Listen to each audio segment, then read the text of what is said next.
ततो युद्धपरिश्रान्तं समरे चिन्तया स्थितम् रावणं जाग्रतो दृष्ट्वा युद्धाय समुपस्थितम् दैवतैश्च समागम्य द्रष्टुमभ्यागतो रणम् उपगम्याब्रवीत् रामम् अगस्त्यो भगवान् ऋषिः राम राम महाबाहो शृणु गुह्यं सनातनम् येन सर्वनरीन् वत्स समरे विजयिष्यसि आदित्यहृदयं पुण्यं सर्वशत्रुविनाशनम् जयावहं जपे नित्यम् अक्षय्यं परमं शिवम् सर्वमङ्गलमाङ्गल्यं सर्वपापप्रणाशनम् चिन्ताशोकप्रशमनम् आयुर्वर्धनमुत्तमम् रश्मिमन्तं समुद्यन्तं देवासुरनमस्कृतम् पूजयस्व विभस्वन्तं भास्करं भुवनेश्वरम् सर्वदेवात्मको ह्येषे तेजस्वी रश्मिभावनः एष देवासुरगणान् लोकान् पाति गभस्तिभिः एष ब्रह्मा च विष्णुश्च शिवः स्कन्दः प्रजापतिः महेन्द्रो धनदः कालो यमः सोमो ह्यपाम्पतिः पितरो वसवः साध्या ह्यश्विनौ मरुतो मनुः वायुर्वह्निः प्रजाप्राणः ऋतुकर्ता प्रभाकरः आदित्यः सविता सूर्यः खगः पूषा गभस्तिमान् सुवर्णसदृशो भानुः हिरण्यरेता दिवाकरः हरिदश्वः सहस्रार्चिः सप्त सप्तिर्मरीचिमान् तिमिरोन्मथनः शम्भुः त्वष्टा मार्ताण्डकोऽंशुमान् हिरण्यगर्भः शिशिरः तपनो भास्करो रविः अग्निगर्भोदितेः पुत्रः शङ्खः शिशिरनाशनः व्योमनाथस्तमो भेदी रुद्यजुःसामपारगः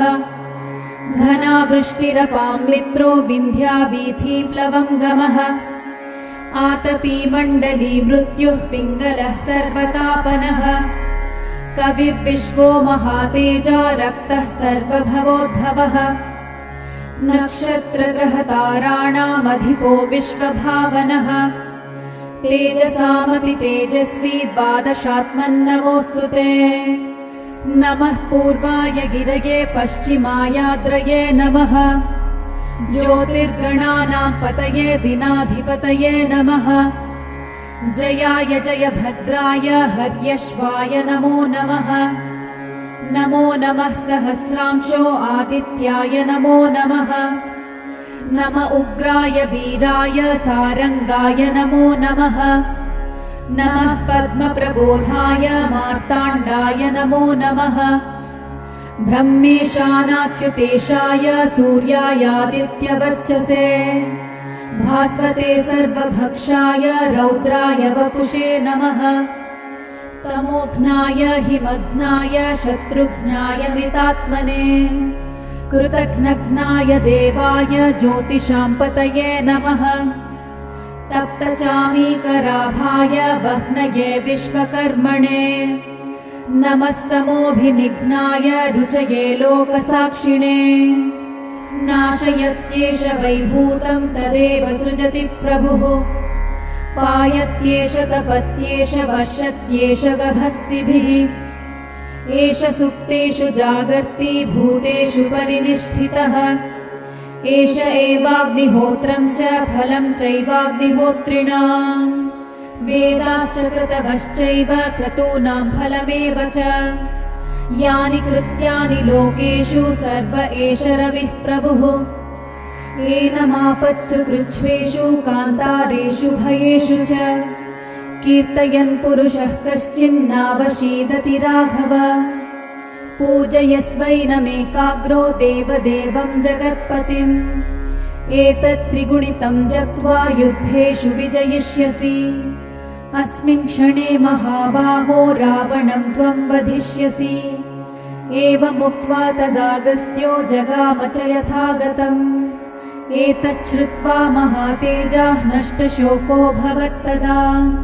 धारयामास सुप्रीतो राघवः प्रयतात्मवान्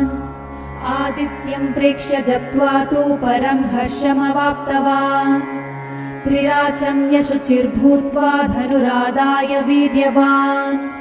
रावणं प्रेक्ष्य हृष्टात्मा युद्धाय समुपागमत् सर्वयत्नेन महता वधे तस्य धृतोऽभवत् अधरविरवदन् निरीक्ष्य रामं मुदितमनः परमं प्रहृष्यमाणः निशिचरपति संशयं विदित्वा सुरगणमध्यगतो वचस्त्वरेति